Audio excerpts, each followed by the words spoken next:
Hey everyone, welcome to my YouTube channel. I hope आप सब लोग अच्छे होंगे, फिट एंड फाइन होंगे, अपना बहुत अच्छे से ख्याल रख रहे होंगे और अपने एग्ज़ाम्स की बहुत अच्छे से तैयारी कर रहे होंगे।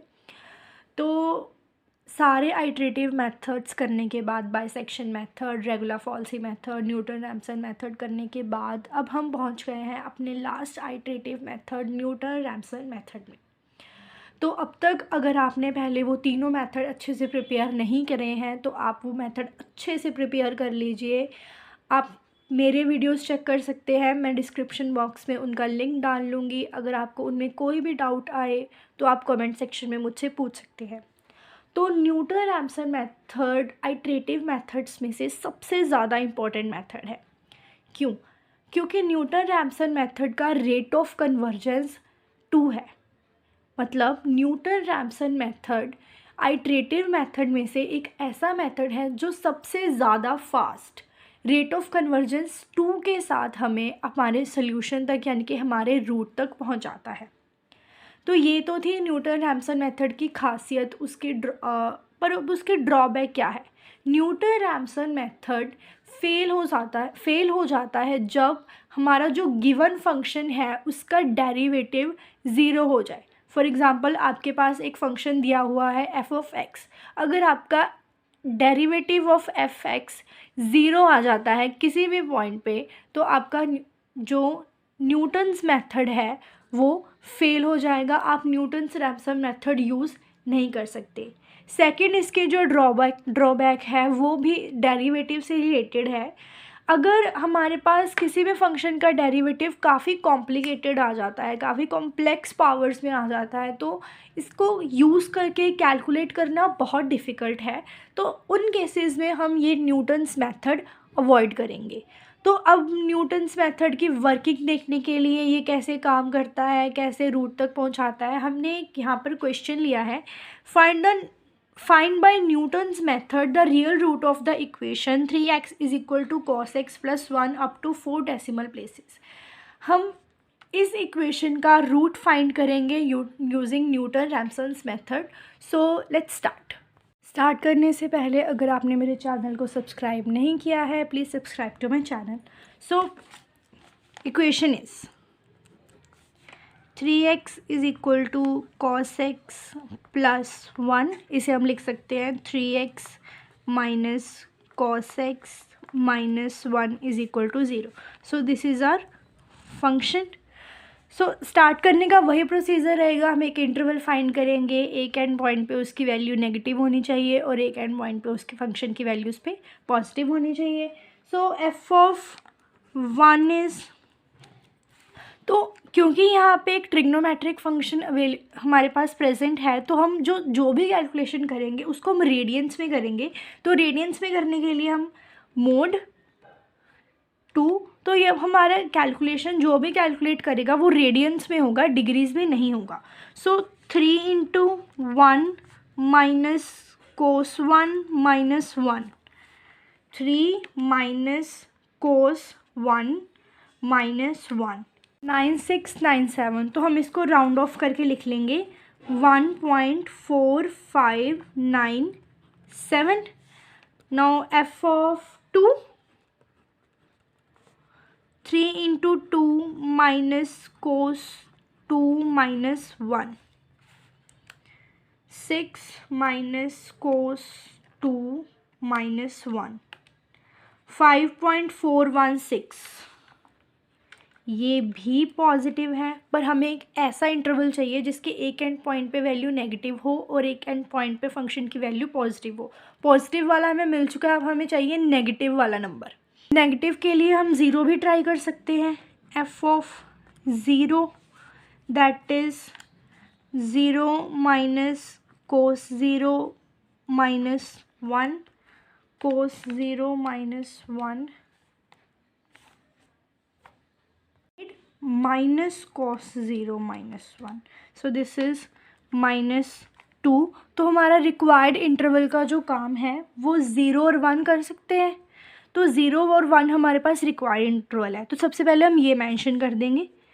सो our root lies in 0,1।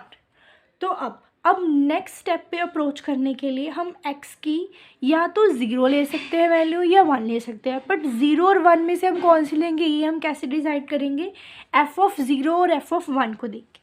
f(0) is -2 and f(1) is 1.45।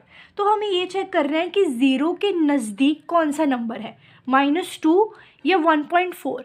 As we know number line पे 0 के ज़्यादा नज़दीक 1.45 है, तो हम इनिशियल अप्रोक्सीमेशन के लिए 1 को चूज़ करेंगे, 0 को नहीं। And we will write since f(1) is equal to 1.4597 is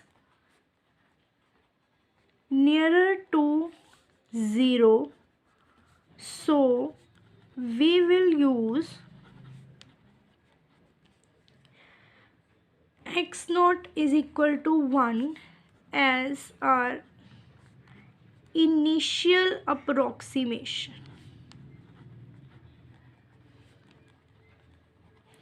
अब हमें इनिशियल अप्रॉक्सीमेशन भी मिल चुकी है, एक इंटरवल भी मिल चुका है। तो नेक्स्ट मूव करने के लिए जो हमें एक फॉर्मूला चाहिए, that will be x minus f of x n minus 1 upon f dash x n minus 1। अब x0 हमारे पास 1 है, तो हम फाइंड करेंगे x of 1। x1 is x0 minus f of x0 upon f dash x naught. So f of x naught is 1.4597. x dot itself is 1 and we need to find f dash of 1. So f dash x is 3 cos x का derivative minus sin x, so it will be 3 plus sin x. So our required value will be 1.4597 upon f dash of 1. 3 plus sin 1, 3.8415. Now this is x1, this is 1 minus 1.4597 upon 3.8415, 0.37998. 1 minus 0.37998, 0.62002. Now x1 is 0.62002. We will find f of x1, that is f of 0.622002, 0.62002 into 3 minus cos 0.620002 minus 1, 0.046, and f dash of x1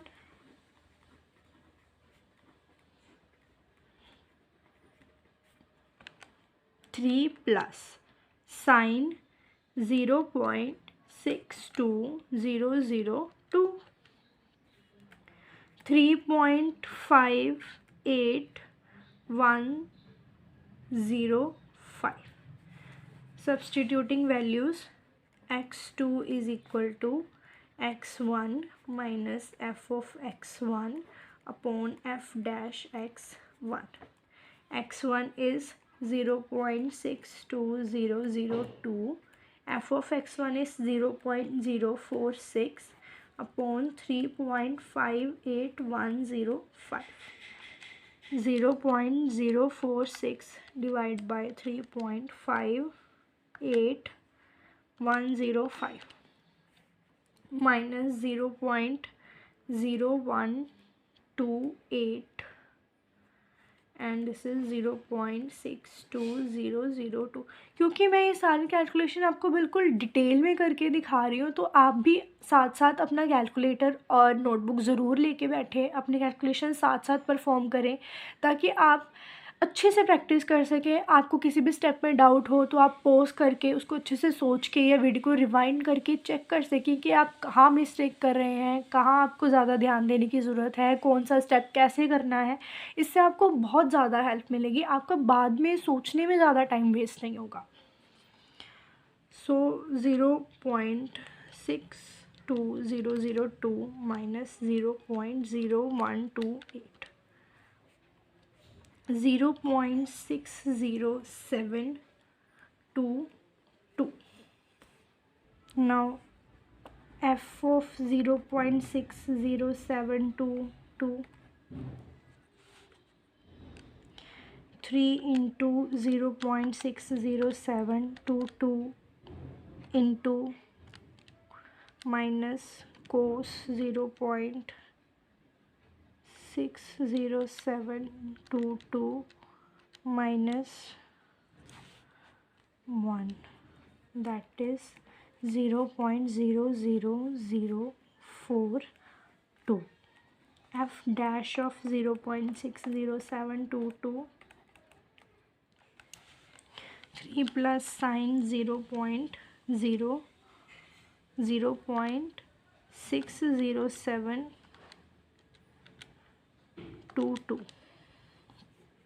3.5706. Now we will find x3. x3 is x2 minus f of x2 upon f dash of x2. x2 was 0.60722, 0.60722, and f x2 and f dash x2 were now 0.00042 divided by 3.5706 minus 0.0001 and 0.60722. Now 0.60722 minus 0.0001, that is 0.60712. Now our iteration 2 0.607, iteration 3 0.607, हमारा √3 decimal places तक second और third iteration में same आया है. So we will stop our procedure here. Since x2 is equal to x3, so we will stop our procedure here, and our required result is 0.607. Hope आप लोगों को ये question अच्छे से समझ आया होगा. अगर आपका कोई भी डाउट है तो आप मुझसे कमेंट सेक्शन में पूछ सकते हैं. And subscribe to my channel for more educational videos. Keep supporting. Thank you.